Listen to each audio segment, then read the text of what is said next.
puissance à l'agneau, puissance à l'agneau, puissance à l'agneau, puissance à l'agneau, puissance à l'agneau, puissance à l'agneau, puissance à l'agneau, puissance à l'agneau, car il est glorieux et digne de régner. L'agneau est souverain. Nous élevons nos voix pour l'adorer. L'agneau est souverain. Oui, l'agneau de Dieu, l'agneau est souverain. Oui, l'agneau de Dieu, l'agneau est souverain.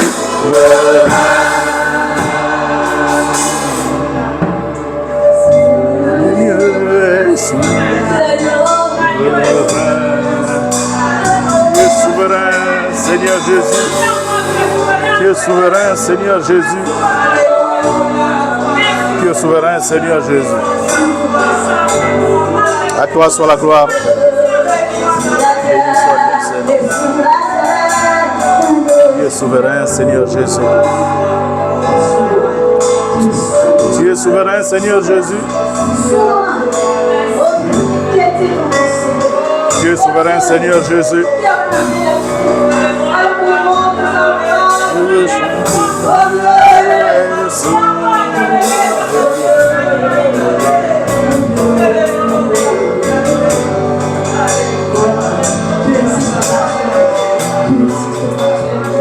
Je veux chanter à l'Éternel un cantique nouveau. Oui, c'est un chant, oui, c'est un chant, pas comme les autres, qui me vient d'en haut. Je veux chanter à l'Éternel un cantique nouveau. Oui, c'est un chant, oui, c'est un chant, pas comme les autres, qui me vient d'en haut. Pour lui dire combien je l'aime, pour lui dire tout mon amour, pour lui dire combien il compte. Oui, c'est un chant, pas comme les autres, qui me vient d'en haut. Pour lui dire combien je l'aime, pour lui dire tout mon amour, pour lui dire combien il compte. Oui, c'est un chant, pas comme les autres, qui me vient d'en haut. Oui, c'est un chant, oui, c'est un chant, pas comme les autres, qui me vient d'en haut. Oui, c'est un chant, oui, c'est un chant, pas comme les autres, qui me vient d'en haut. Je veux chanter à l'Éternel un cantique nouveau. Je veux chanter à l'Éternel un cantique nouveau. Oui, c'est un chant, oui, c'est un chant, pas comme les autres, qui me vient d'en haut. Oui, c'est un chant, oui, c'est un chant, pas comme les qui me vient d'en haut. Pour lui dire combien je l'aime. Pour lui dire tout mon amour. Pour lui dire combien il compte. Oui, c'est un chant, pas comme les autres, qui me vient d'en haut. Oui, c'est un chant, oui, c'est un chant, pas comme les autres, qui me vient d'en haut. Oui, c'est un chant, oui, c'est un chant, pas comme les autres, qui me vient d'en haut. Oui, Seigneur, c'est un chant, pas comme les autres, Seigneur. Je veux que tu nous amènes, Saint-Esprit. Amène-nous dans les hauteurs. Amène-nous dans les hauteurs, Saint-Esprit. C'est toi que nous voulons. Amène-nous au sommet de cette montagne. Nous voulons monter encore plus haut, Seigneur, avec toi. Nous voulons monter plus haut, Seigneur Jésus. Amène-nous de gloire en gloire, Seigneur. Amène-nous, Seigneur. C'est toi que nous voulons. Saint-Esprit, c'est toi que nous voulons. Dirige-nous, conduis-nous. Amène-nous où tu veux, Saint-Esprit. Fais de nous ce que tu veux. Fais de nous ce que tu veux. Fais de nous ce que tu veux. Fais de nous ce que tu veux. Fais de nous ce que tu veux. Saint, Saint, Saint est l'Éternel. Saint, Saint, Saint est l'Éternel. Saint, Saint, Saint est l'Éternel. Saint, Saint, Saint, Saint est l'Éternel. Saint, Saint, Saint est l'Éternel. Saint, Saint, Saint est l'Éternel. Oui, je veux adorer Jésus. Oui, je veux adorer Jésus. Et alors je le verrai. Et alors je le verrai. Oui, je veux adorer Jésus. Oui, je veux adorer Jésus. Et alors je le verrai. Et alors je le verrai. Saint, Saint, Saint est l'Éternel. Saint, Saint, Saint est l'Éternel. Saint, Saint est l'Éternel. Saint, Saint, Saint est l'Éternel. Oui, je veux adorer Jésus. Oui, je veux adorer Jésus. Et alors je le verrai. Et alors je le verrai.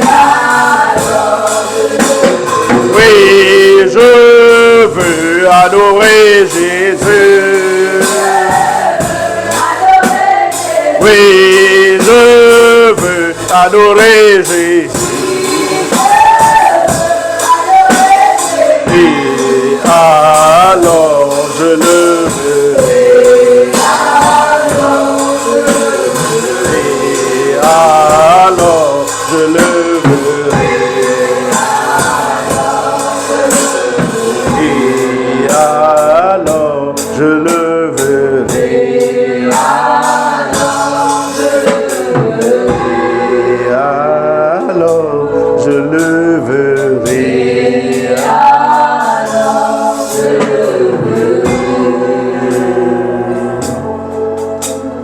Oui, Seigneur Jésus, nous voulons t'adorer. Nous voulons t'adorer, Seigneur Jésus. Nous voulons t'adorer, Père. Écoute le cri de nos cœurs, Seigneur Jésus. Écoute le cri de nos cœurs. Écoute le cri de nos cœurs. Oui, Seigneur. Pour t'adorer, je n'ai pas hésité de porter ma croix.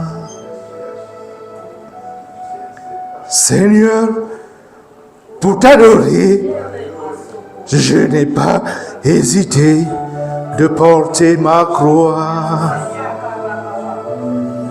Tu m'envoies, tu m'équipes, tu m'envoies, tu m'équipes. Seigneur, pour t'adorer, je n'ai pas hésité de porter ma croix. Pour t'honorer, Seigneur. Seigneur, pour t'adorer, je n'ai pas refusé de porter ma croix. Tu m'envoies, tu m'envoies, tu m'équipes, tu m'envoies. Tu m'équipes. Seigneur, Seigneur, pour t'honorer, je n'ai pas refusé de porter ma croix. Seigneur, pour t'obéir, je n'ai pas refusé de porter ma croix. Tu m'envoies, tu m'envoies, tu m'équipes, tu m'envoies. Tu m'équipes. Seigneur, Seigneur, pour t'obéir, je n'ai pas refusé de porter ma croix. Seigneur, pour t'obéir, je n'ai pas refusé de porter ma croix. Tu m'envoies, tu m'équipes, tu m'envoies. Tu m'équipes, tu m'envoies, tu m'envoies, tu m'équipes, tu m'envoies, tu m'équipes. Merci Seigneur Jésus, parce que lorsque tu envoies, tu équipes. À toi soit la gloire, à toi soit la majesté, à toi soit l'élévation. Mon âme te loue, mon âme te bénit, Père. Merci Seigneur, parce que je ne suis qu'un instrument entre tes mains. Saint-Esprit, merci de prendre le contrôle. Merci de t'adresser à ton peuple. Édifie ton peuple, fortifie ton peuple. Merci, glorieux Saint-Esprit, pour cette sémence que tu as prévue pour ton Église ce matin. Merci pour nos cœurs qui sont disposés. Disposés à recevoir ta parole. Viens édifier-nous. Viens s'aimer en nous cette parole qui porte des fruits. Parce que nous voulons porter des fruits dignes de toi. C'est pourquoi, Père, je te remercie pour l'œuvre que tu vas accomplir encore ce matin dans la vie de mon frère, dans la vie de ma sœur. Tu es le Dieu très saint. Nul n'est comparable à toi, Seigneur Jésus. Merci pour ce que tu es. Que l'honneur et la gloire te reviennent. Sois béni, sois élevé. Amen. Bonjour, frères et sœurs. Bienvenue dans la maison de notre Père. Nous allons poursuivre ce culte avec la parole de Dieu. Notre Père dit que mon peuple périt faute de connaissance. Et nous sommes réunis encore ce matin pour avoir la connaissance qui vient de lui. Et nous irons chercher cette connaissance dans le livre des Proverbes au chapitre 8. Nous lirons à partir du verset 17 jusqu'au verset 35. Nous lirons dans la version Semeur.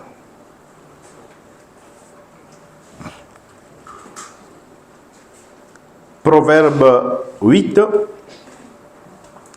verset 17 à 35.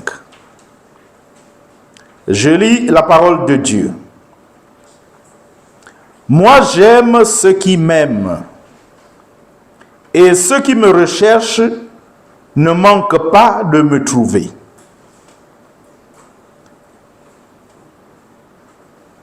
Je suis accompagné de la richesse et de l'honneur, de biens durables, de la justice. Mon fruit est plus précieux que l'or, oui, même que l'or le plus fin. Et les profits que je rapporte valent mieux qu'un argent de choix. Je marche sur la voie de la justice et je suis les sentiers de l'équité pour combler de bien ceux qui m'aiment et remplir leur trésor. L'Éternel m'a donné naissance tout au début de son activité et avant d'entreprendre les plus anciennes de ses œuvres. Oui, j'ai été formé dès les temps éternels, bien avant que la terre ne fût créée. J'ai été enfanté avant que l'océan existe et avant que les sources aient fait jaillir leurs eaux surabondantes. Avant que les montagnes aient été établies, avant que les collines soient apparues, j'ai été enfanté. Dieu n'avait pas encore formé la terre et les campagnes, ni le premier grain de poussière de l'univers. Moi, j'étais déjà là. Quand il fixa le ciel et qu'il traça son cercle autour de la surface du grand abîme, et quand il condensa les nuages d'en haut, quand il fit jaillir avec force les sources de l'abîme, et quand il assigna à la mer des limites pour que ses eaux ne les franchissent pas, quand il détermina les fondements du monde, je me tenais bien fermement à ses côtés, me livrant sans cesse aux délices et jouant en tout temps en sa présence. Je jouais sur la terre dans le monde habité et trouvais mes délices dans les êtres humains. Maintenant donc, mes fils, écoutez-moi. Heureux ceux qui suivent les voies que je prescris. Écoutez mes leçons et vous deviendrez sages. Ne les négligez pas.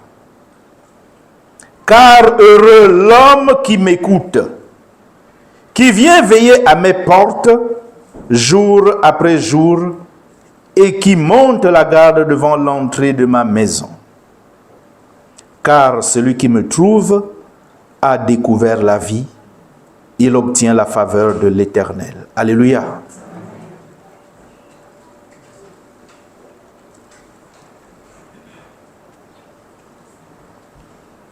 Le titre de ce message, c'est « Chercher Dieu ». Chercher Dieu.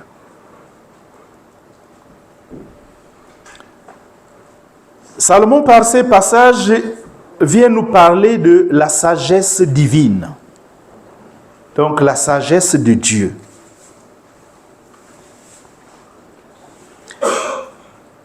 Paul va nous exhorter aussi à la sagesse. Dans son épître aux Romains, au chapitre 12 et au verset 2. Il va nous dire, ne prenez pas comme modèle le monde actuel,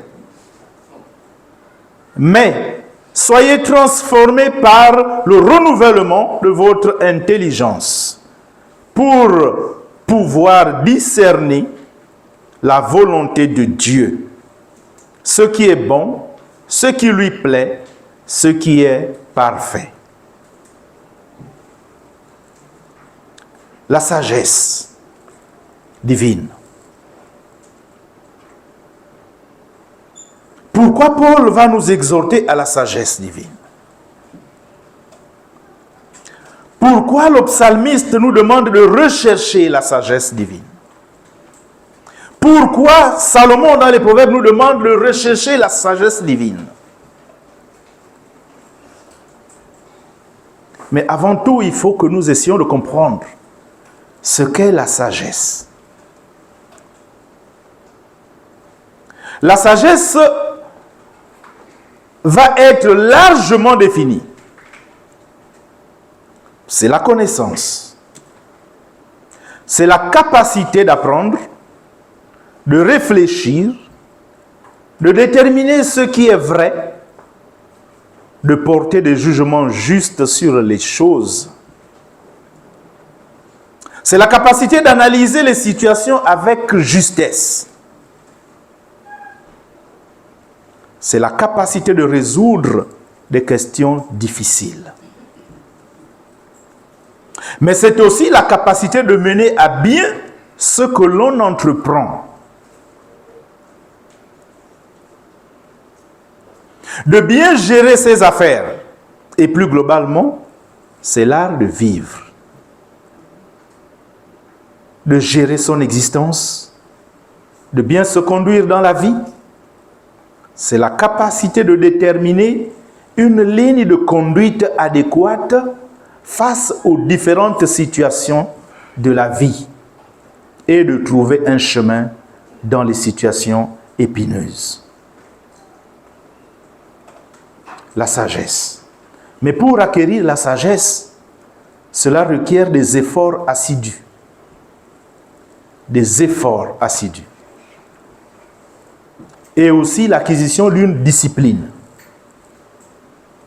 Il faut des efforts assidus et une discipline pour pouvoir acquérir cette sagesse divine. Nous allons voir en référence Proverbes chapitre 2, du verset 1er au verset 6.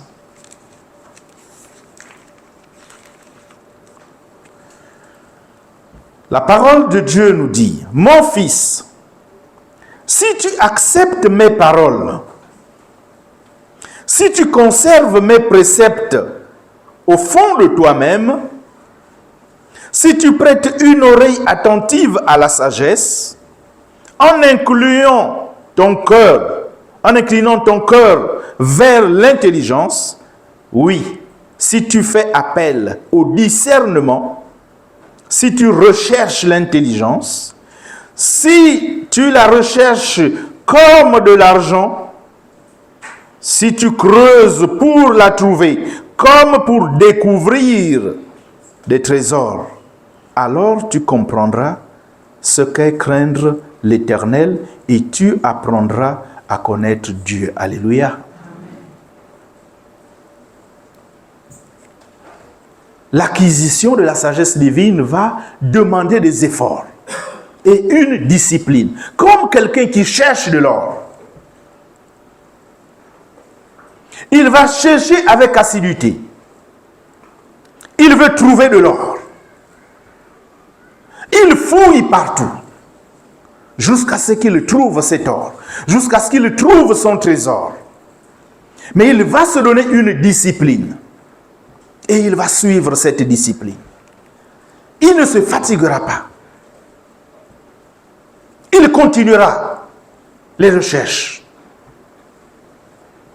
Et ce sont ces efforts, c'est cette discipline que le croyant doit avoir pour pouvoir rechercher Dieu.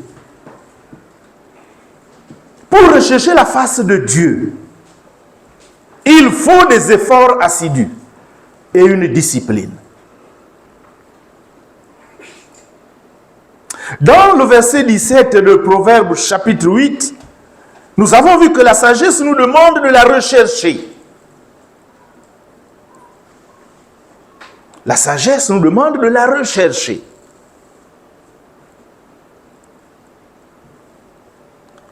Et les passages que nous venons de lire dans Proverbe 2, versets 1er à 6, nous indiquent les raisons pour lesquelles nous devions la rechercher. Pourquoi devions-nous chercher cette sagesse? Mais ce que nous devons savoir, c'est que la sagesse est associée étroitement au Seigneur Jésus-Christ de Nazareth.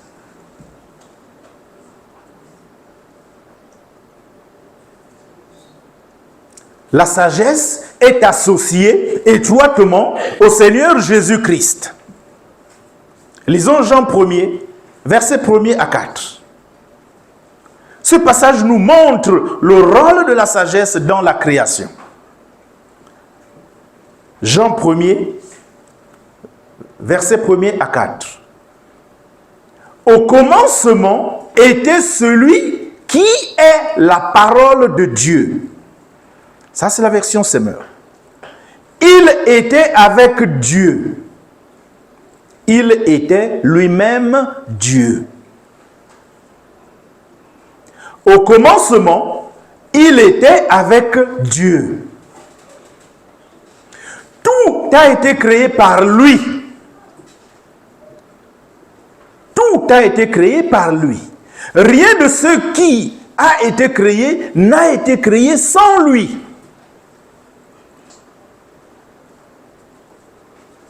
En lui résidait la vie. Et cette vie était la lumière des hommes. En lui résidait la vie, et cette vie était la lumière des hommes. Dans la version Louis II, on nous dit qu'au commencement était la parole. Et la parole était avec Dieu, et la parole était Dieu. Elle était au commencement avec Dieu. Toutes choses ont été faites par elle.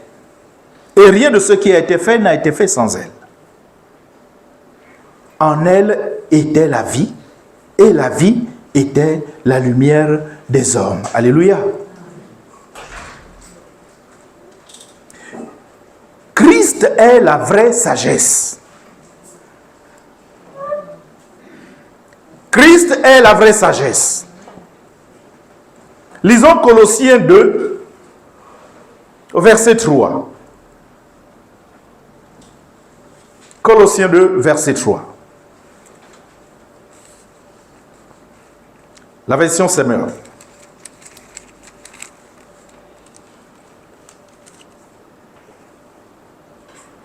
En lui, se trouvent cachés tous les trésors de la sagesse et de la connaissance.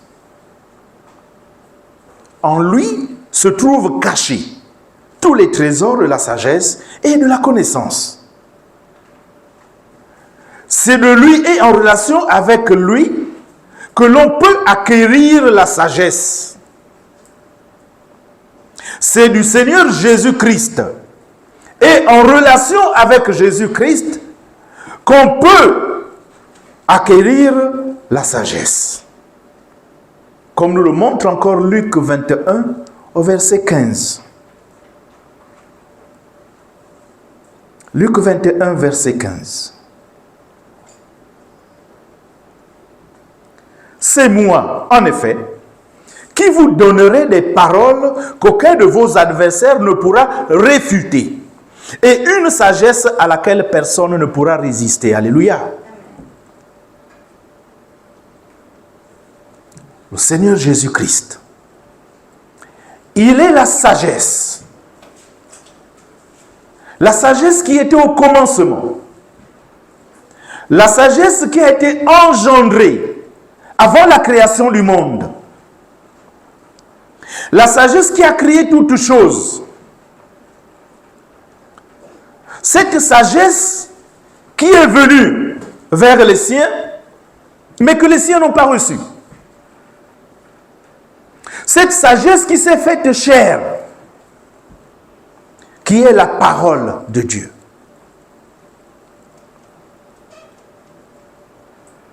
Lorsque nous voyons ces passages, dans 1 Corinthiens, au chapitre 1er, verset 24, nous voyons que le Seigneur Christ, Jésus, est appelé sagesse de Dieu. 1 Corinthiens 1er, verset 24. Mais pour tous ceux que Dieu appelle, qu'ils soient juifs ou grecs, Christ est puissance de Dieu et sagesse de Dieu. Christ est puissance de Dieu et sagesse de Dieu.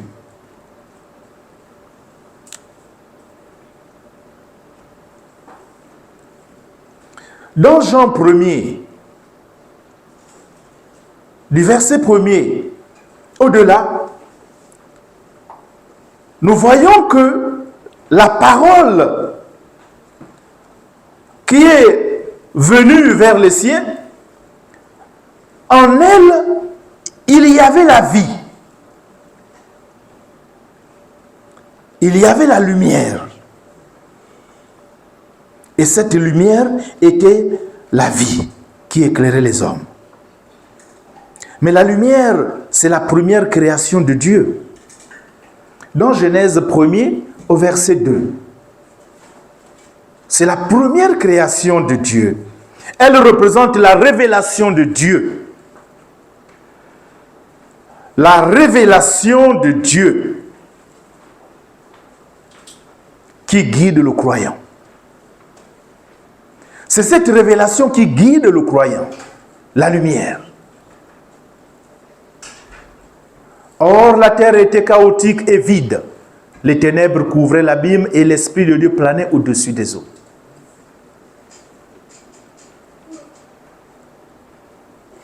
La lumière vient éclairer et guide les croyants.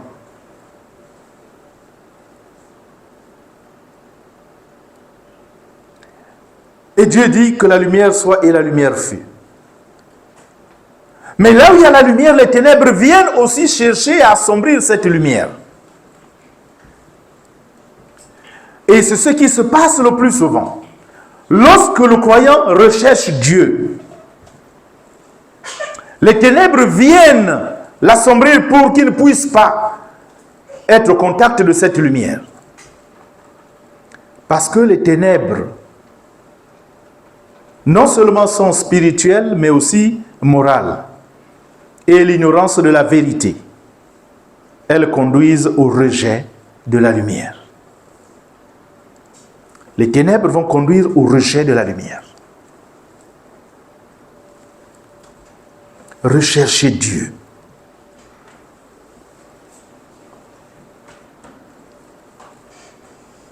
Jean 1er, à partir du verset 1er, nous montre bien que la parole était avec Dieu. La parole était Dieu au commencement de toutes choses. Et que cette parole était la lumière qui éclairait les hommes.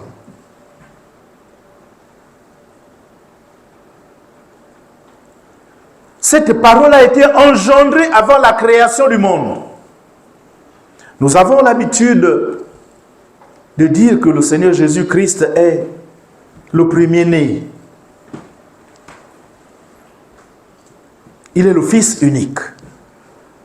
Le Fils unique qui a été engendré par Dieu avant la création du monde. Et le monde a été créé par lui. Le Seigneur Jésus-Christ est Dieu. De par ces passages que nous venons de lire, il est Dieu. Alors nous recherchons Dieu.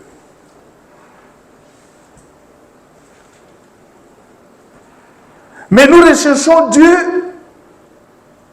alors que nous savons que Dieu, c'est la sagesse. Dieu, c'est la parole. Cette parole révélée qui est mentionnée dans la Bible. Dieu, c'est cette parole qui s'est faite chair. Donc qui est devenu un être humain.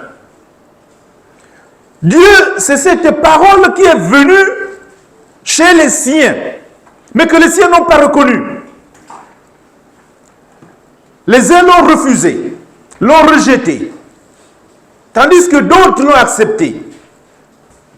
Et l'on nous dit que à ceux qui ont cru en son nom, donc au nom de cette parole, à ceux qui l'ont reçu, c'est-à-dire ceux qui l'ont accepté, cette parole a donné le privilège ou le pouvoir de devenir enfant de Dieu. Alléluia. La parole. C'est cette parole qui donne le pouvoir de devenir enfant de Dieu. Et cette parole qui s'est faite chair, c'est Dieu qui existe depuis le commencement. C'est cette parole qui a créé toutes choses. Et cette parole qui s'est faite chair, c'est le Seigneur Jésus-Christ de Nazareth. Et nous recherchons Dieu. Nous recherchons Dieu par tous les moyens. Nous nous isolons dans des pièces pour rechercher Dieu. Nous allons dans les hauteurs pour chercher Dieu. Nous parcourons des kilomètres et des kilomètres pour chercher Dieu. Mais nous oublions que Dieu est juste à côté de nous. Dieu est là devant nous. Pourquoi allons-nous chercher loin alors qu'il est juste à côté? La parole qui est esprit et vie. Cette parole qui est Dieu, que le chrétien recherche indéfiniment. Mais comme les ténèbres ne veulent pas que l'enfant de Dieu soit éclairé, alors tout sera mis en œuvre pour l'éloigner de cette lumière, de cette parole, de ce Dieu-là, qui est là avec nous, qui ne demande qu'à se révéler. Mais comment va-t-il se révéler si nous ne nous approchons pas de lui? Comment est-ce que nous allons trouver Dieu si nous ne nous approchons pas de lui? Et nous avons lu dans Proverbe 8 la sagesse qui demande de la rechercher. Donc Dieu nous demande de le rechercher. Mais il nous indique là où il est. Il nous indique là où il est. Il veut qu'on le cherche. Il nous a déjà montré là où il se trouve. Mais nous, au lieu de le chercher là où il nous a montré qu'il se trouve, nous allons le chercher dans le vide. Et c'est pourquoi il est difficile de pouvoir rencontrer Dieu facilement. Parce qu'on le cherche ailleurs. On le cherche ailleurs. C'est pourquoi on a du mal à le trouver.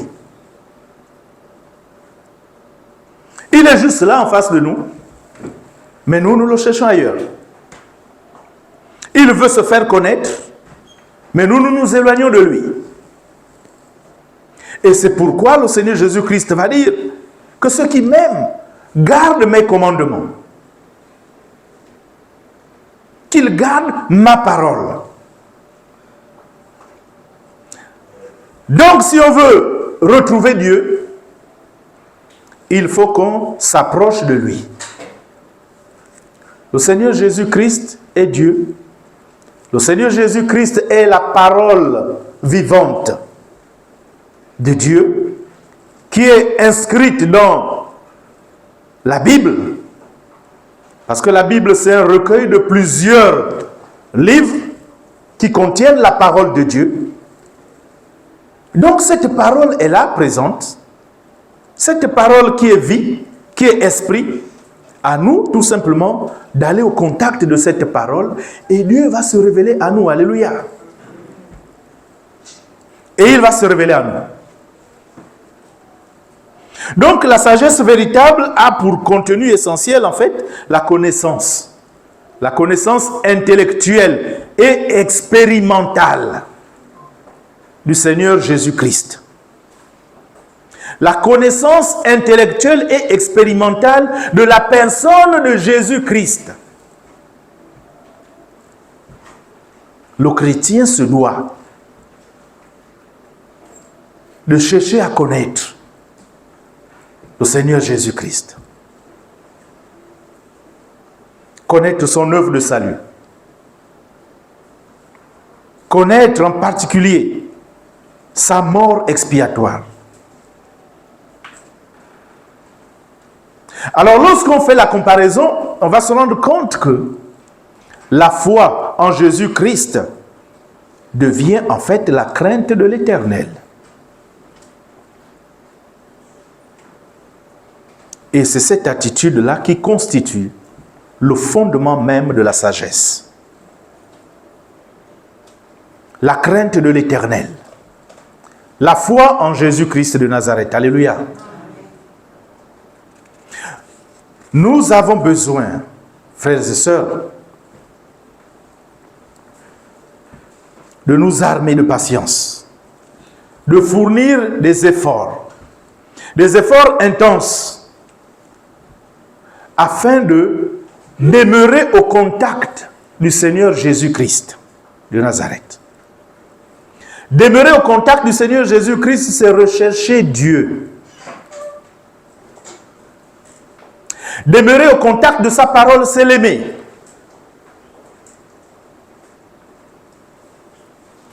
Méditer sa parole à chaque occasion. La consommer sans modération. Cela va nous amener à expérimenter la personne du Seigneur Jésus-Christ. Nous allons connaître cette personne et nous allons l'expérimenter. Et tout cela par la foi. Jésus-Christ est Dieu. Rechercher Dieu, c'est rechercher Jésus-Christ. Jésus-Christ est la parole vivante faite chair. Rechercher Dieu, c'est rechercher sa révélation à travers sa parole. Alléluia.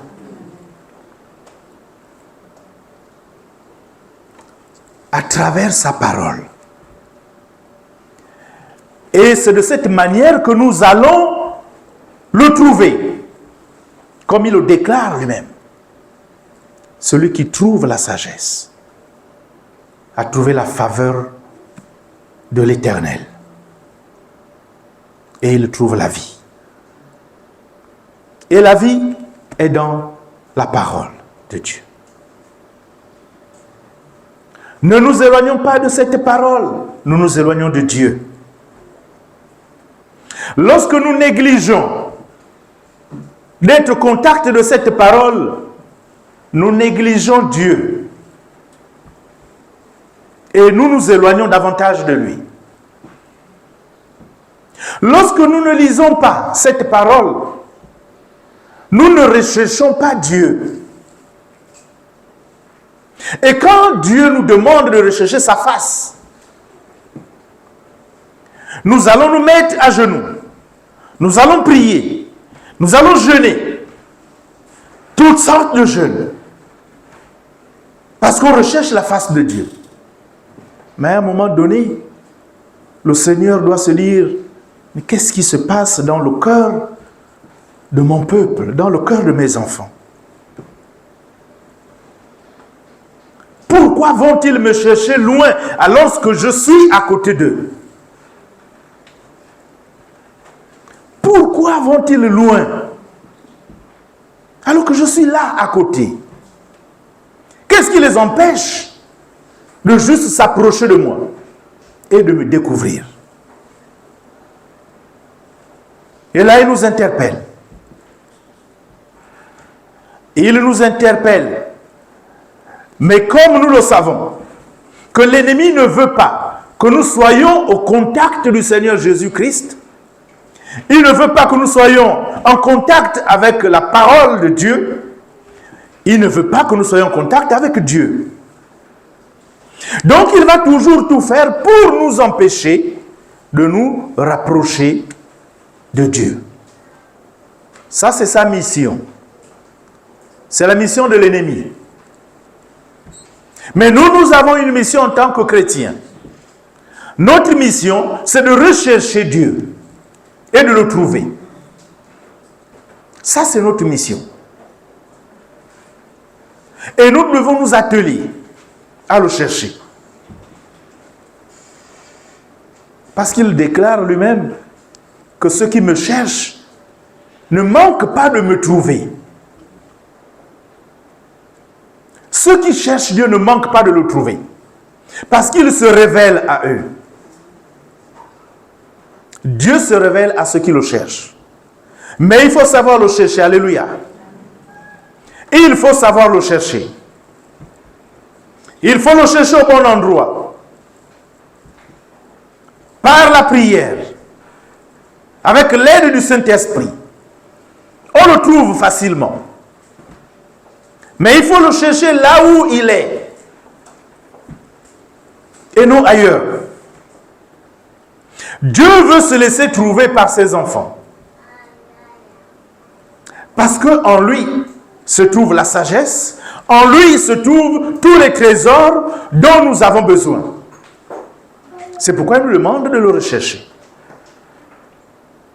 Pour qu'il puisse nous combler de tous ses bienfaits. Alléluia. Nous ne pouvons pas être comblés des bienfaits de l'Éternel si nous ne le cherchons pas et si nous ne le trouvons pas. C'est pourquoi il nous interpelle encore aujourd'hui.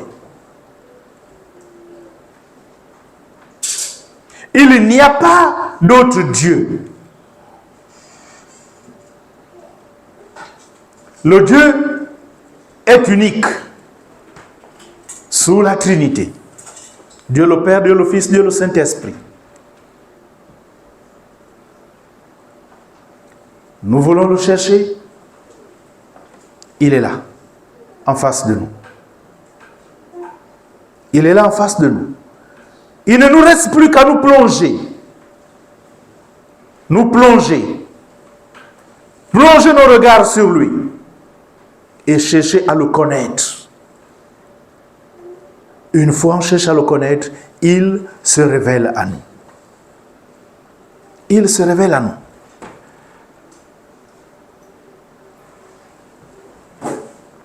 Ça, ce sont les efforts assidus dont nous parle la sagesse dans Proverbe. Ce sont des efforts assidus et la discipline dont nous avons besoin pour pouvoir rechercher Dieu. Sans cette discipline, nous ne pouvons pas être au contact de Dieu. Sans cette discipline, nous ne pouvons pas le chercher. Parce qu'il faut qu'on soit assidu à lire sa parole, puisque sa parole, c'est lui-même. La parole de Dieu, c'est Dieu. Donc, si nous voulons connaître Dieu, nous devons connaître sa parole. Et il faut qu'on soit assidu à la connaissance de cette parole-là. Il faut qu'on soit discipliné pour rechercher à connaître cette parole. Si nous voulons rencontrer Dieu. Et ça, c'est le travail que le chrétien est censé faire. C'est pourquoi si on avait l'habitude de prendre la Bible et de la mettre de côté, parce qu'on ne voit pas l'utilité de lire la parole de Dieu, on ne voit pas trop la nécessité de lire la parole de Dieu. On vient la prendre pour la lire qu'à certains moments, de façon passagère. Aujourd'hui même, le Seigneur nous fait découvrir qu'en sa parole se trouve lui-même. Alléluia. En sa parole se trouve lui-même Dieu. Il est sa parole. Et étant sa parole, un conseil est donné aux chrétiens parce que le Seigneur va nous dire, toujours dans sa parole, qu'il faut qu'on puisse veiller sur notre langue. Pourquoi il nous demande de veiller sur notre langue? Parce que le chrétien a reçu le pouvoir de devenir enfant de Dieu par la parole créatrice. Et en tant qu'enfant de Dieu, la parole créatrice vit dans le chrétien. Donc, toute parole que l'enfant de Dieu va sortir de sa bouche va avoir un impact sur des vies. Toute parole que le chrétien sort de sa bouche, celui qui marche dans l'obéissance et le respect de Dieu, toute parole qui sort de sa bouche va avoir un impact sur les vies. C'est pourquoi Dieu nous demande de veiller sur toute parole qui sort de notre bouche. Parce que nous sommes maintenant animés de cette parole créatrice, cette parole qui a créé le monde. Dieu vit dans le chrétien. Il vit dans le chrétien. Puisque Dieu est la parole vivante et créatrice, cette parole vivante vit dans le chrétien. Donc, si elle sort de la bouche du chrétien, elle peut créer comme elle peut détruire. C'est pourquoi l'enfant de Dieu doit faire attention à toute parole qui sort de sa bouche. Ce n'est plus une parole ordinaire qui sort de la bouche d'un enfant de Dieu.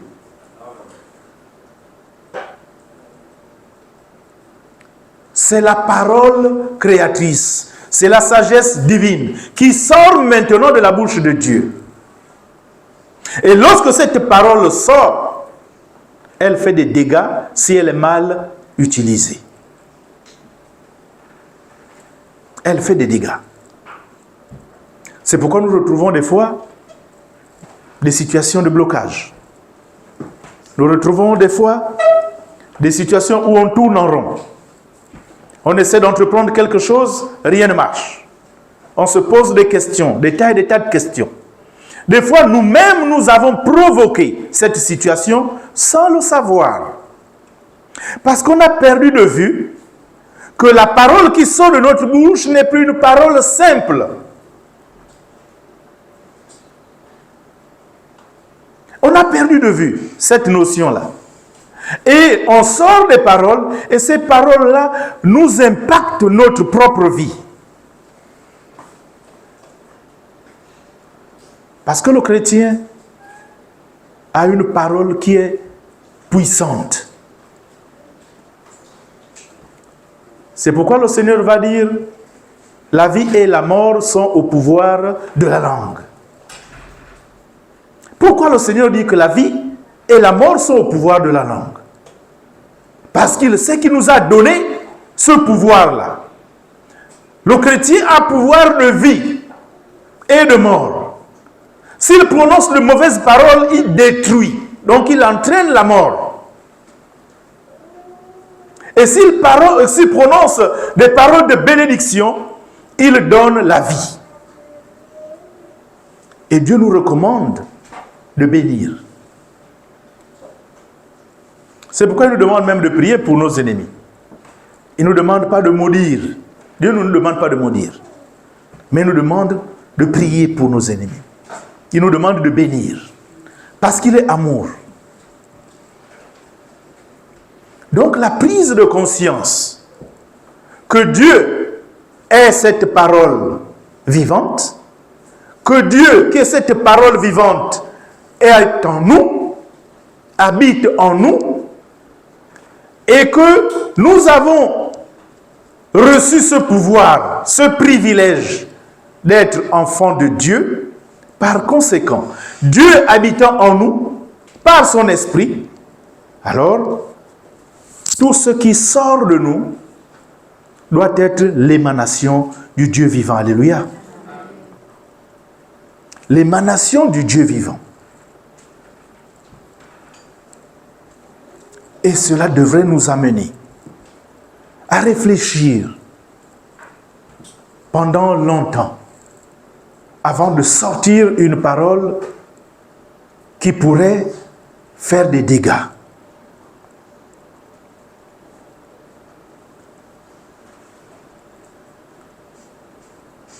Beaucoup de personnes vont dire Jésus-Christ, c'est le Dieu des Juifs, c'est le Dieu des Israélites, ce n'est pas notre Dieu.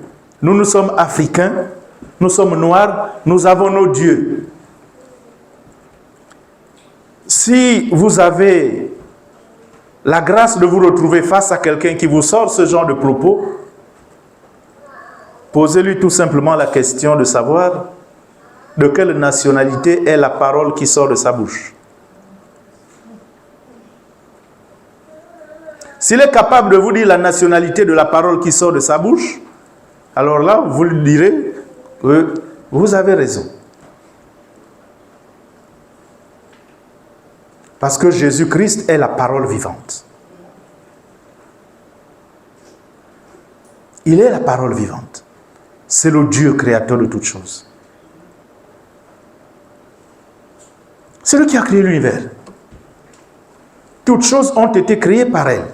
Et pour elle, cette parole.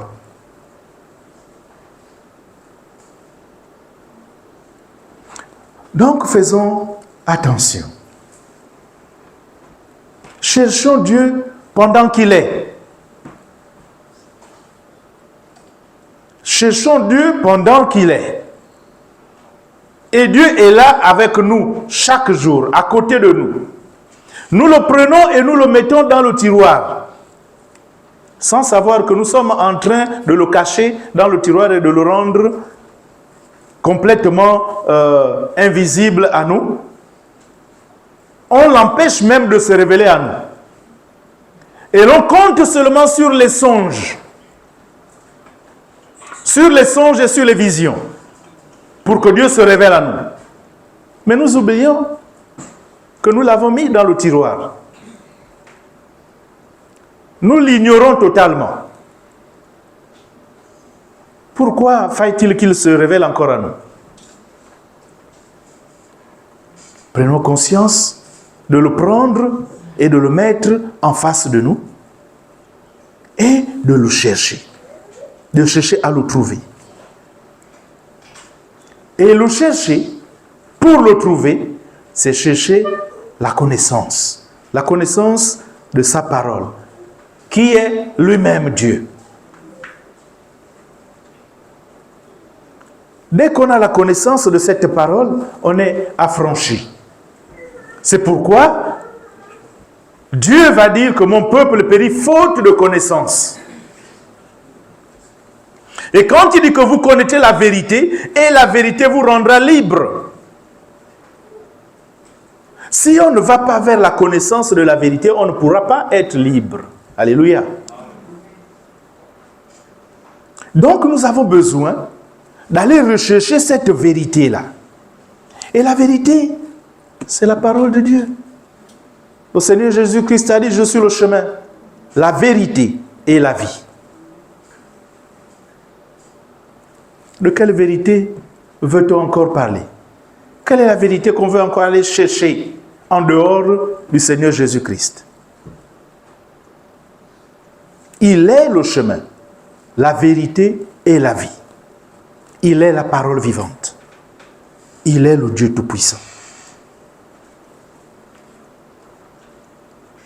Recherchons le Seigneur Jésus-Christ pendant qu'il est temps. Cherchons à le connaître. Cherchons à le trouver, afin que nous ayons la faveur de Dieu et que nous ayons la vie. Parce qu'il va dire dans Proverbe 8 au verset 36 et 37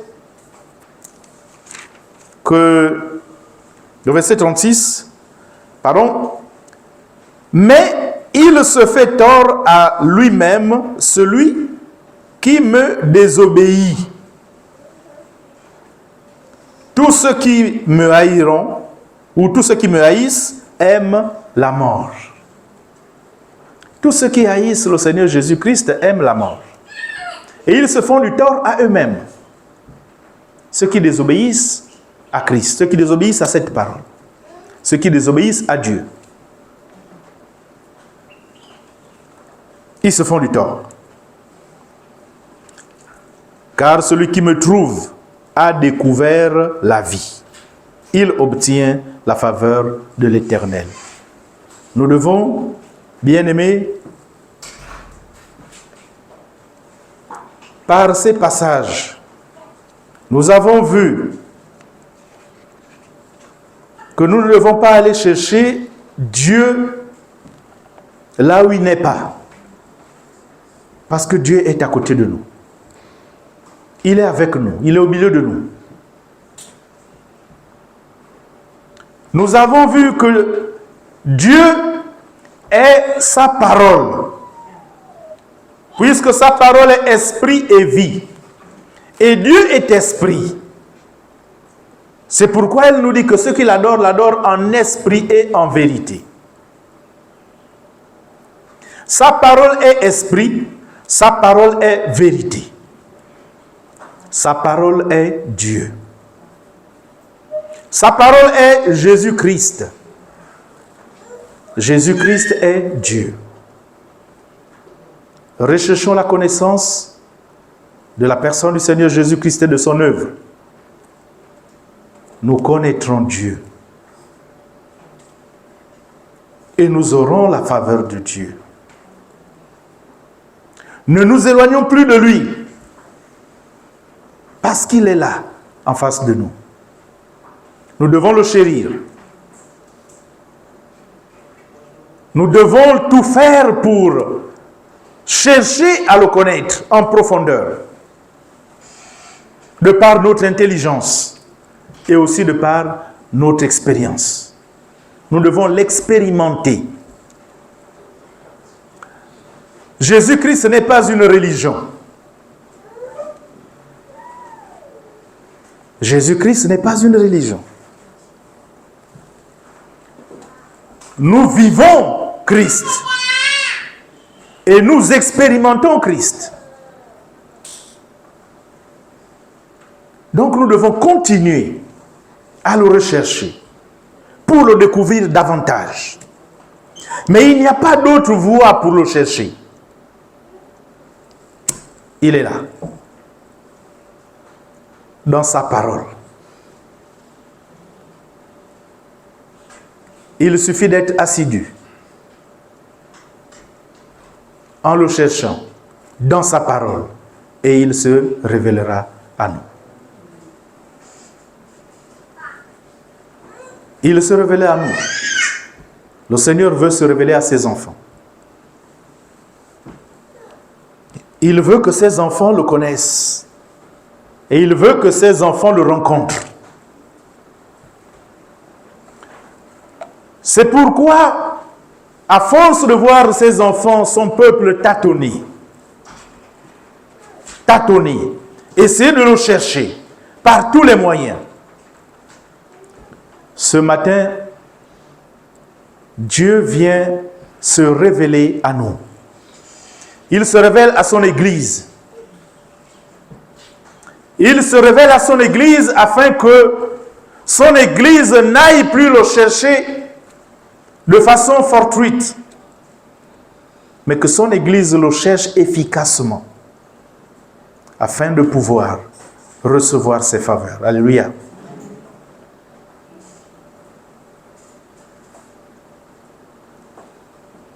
Les efforts assidus et la discipline vont nous aider à pouvoir retrouver Dieu lorsque nous le cherchons.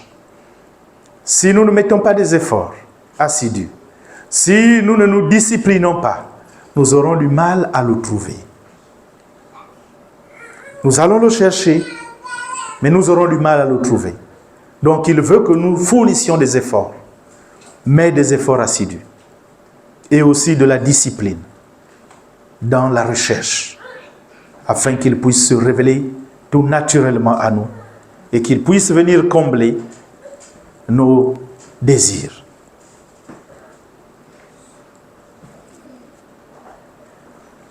Que le nom du Seigneur soit glorifié et que la parole de Dieu, qui est esprit et vie, qui est ce pain quotidien dont nous avons besoin, puisse produire des fruits dans nos cœurs, dans notre âme, dans notre esprit, afin que ces fruits demeurent et que nous soyons toujours accrochés au Seigneur Jésus-Christ, comme il le déclare lui-même, que je suis le vrai cep, vous êtes des sarments. Et si les sarments ne sont pas rattachés au cep, ils ne peuvent pas produire des fruits. Et nous, nous sommes des sarments, nous voulons être rattachés au cep qui est le Seigneur Jésus-Christ de Nazareth, qui est cette parole vivante. Nous voulons nous accrocher à cette parole, nous voulons nous attacher à cette parole vivante, afin que nous soyons capables de produire des fruits. Parce que sans cette parole, nous ne pouvons rien. Déclare le Seigneur Jésus-Christ, sans moi, vous ne pouvez rien faire. Il est la sagesse de Dieu. Il est la vie. Il est le chemin, il est la vérité. Et il est la lumière qui éclaire. Le Seigneur Jésus-Christ nous a éclairés encore ce matin. Nous allons nous couper dans la prière et le remercier. Le remercier encore pour ces clés qu'il vient de nous donner et qui nous permettent de pouvoir le rechercher avec efficacité et de le retrouver. Ta parole est puissante pour sauver, guérir et délivrer. Elle se suffit elle-même pour changer les destins. Ta parole est puissante pour sauver, guérir et délivrer. Elle se suffit elle-même pour changer les destins. Oui, ta parole est puissante pour sauver, guérir et délivrer. Elle se suffit elle-même pour changer les destins. Oui, ta parole est puissante pour sauver, guérir et délivrer. Elle se suffit elle-même